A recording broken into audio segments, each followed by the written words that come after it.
Esse esquema sintetiza um pouco do que gostaríamos de desenvolver nesse processo. É um treinamento que tem esse foco atencional, então aumentar esse nosso monitoramento, nossa metacognição, nossa percepção do que acontece dentro, em nós, e a nossa forma de operar e de funcionar cognitivamente.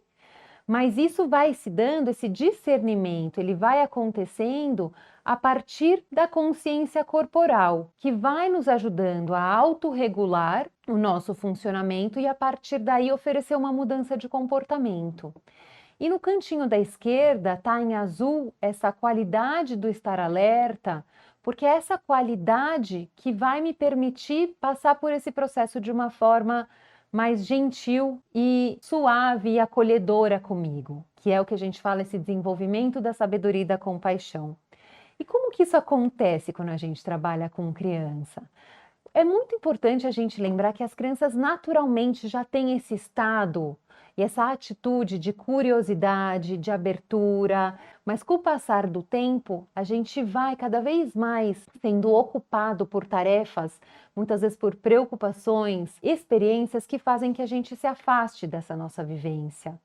Então, para que a gente possa começar a praticar, principalmente na infância, a gente pode sempre usar como recurso um foco interno, que diz respeito às sensações internas do nosso corpo. Então, eu perceber os meus sentidos, eu perceber os estados físicos, e aí a gente pode oferecer para a criança algumas breves atividades de vamos parar tudo agora. Então, eu quero que você preste atenção nos barulhos que você consegue ouvir no seu entorno. Podem ser barulhos do entorno e podem ser barulhos de dentro. Tem algum barulho do seu corpo que você consegue ouvir?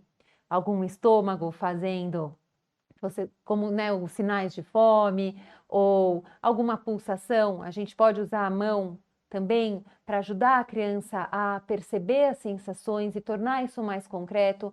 Você com a sua mão consegue sentir a batida do coração? Às vezes a gente pode usar a pulsação como uma forma de prestar atenção também nos barulhos do corpo.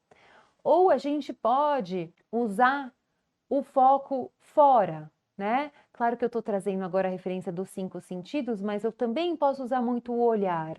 Então a gente pode, eu lembro que eu tinha uma jovem que eu atendia muito ansiosa e uma das ferramentas, um dos recursos que ela mesma usava para se acalmar era estar junto do cachorro, era chamar o cachorro para ficar perto dela. Em algumas dessas crises que ela pediu ajuda, a gente acabou se falando até por telefone e a gente começou a desenvolver essa estratégia dela observar o cachorro e começar a olhar para o focinho do cachorro e tentar observar como era que o cachorro respirava, como era a região, né, do rosto do cachorro, os pelos no rosto. Então, esse foi um recurso que, por exemplo, para essa pessoa ajudou, o foco externo, de olhar o cachorro e, na verdade, fazer essa corregulação a partir do cachorro. Esse pode ser um recurso, ou às vezes tem crianças que gostam de ter um objeto e a gente pode usar esse olhar e esse sentido do tato como uma maneira de explorar esse objeto.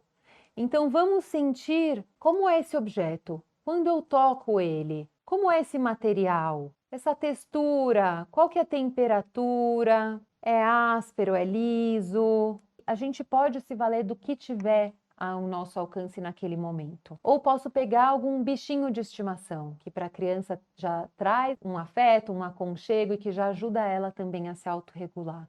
Então, nós vamos usando esse recurso de dentro e de fora. E um aspecto que é muito importante é que a gente possa ter clareza a serviço do que esse recurso está sendo usado. Hoje em dia é uma ferramenta que vem sendo muito disseminada, essas práticas de mindfulness, elas são de fácil acesso, a gente consegue pegar várias atividades na internet, várias atividades em livros. Eu trouxe também algumas referências de livros ou outros recursos que eu quero mostrar para vocês. Então, um dos livros que eu gosto muito é esse chamado Quietinho como um Sapo, que é da Eileen Snell. Esse foi um livro desenvolvido para os pais trabalharem com os filhos. Então, ela traz uma introdução sobre o assunto e depois várias sugestões de práticas. Uma das coisas que ela fala que eu gosto muito é que ela começou a desenvolver essas estratégias para cuidar e para ajudar a filha que estava com muita ansiedade.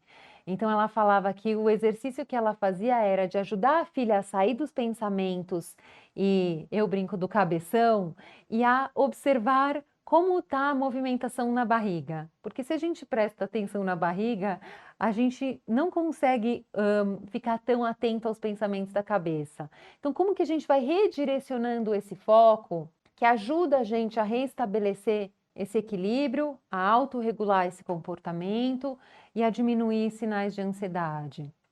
Esse pode ser um dos recursos, né? Mas eu também posso usar o mindfulness para diferentes contextos. Então, uma coisa é eu querer observar as minhas sensações, os meus sentidos, como uma forma de auto-observação, de conhecer a minha movimentação interna, de conhecer e ampliar a minha percepção sobre o meu sentir, sobre como esse corpo opera. Então, eu posso usar o mindfulness como uma forma para ampliar a percepção dos sentidos. Como é o meu corpo quando eu estou ansiosa?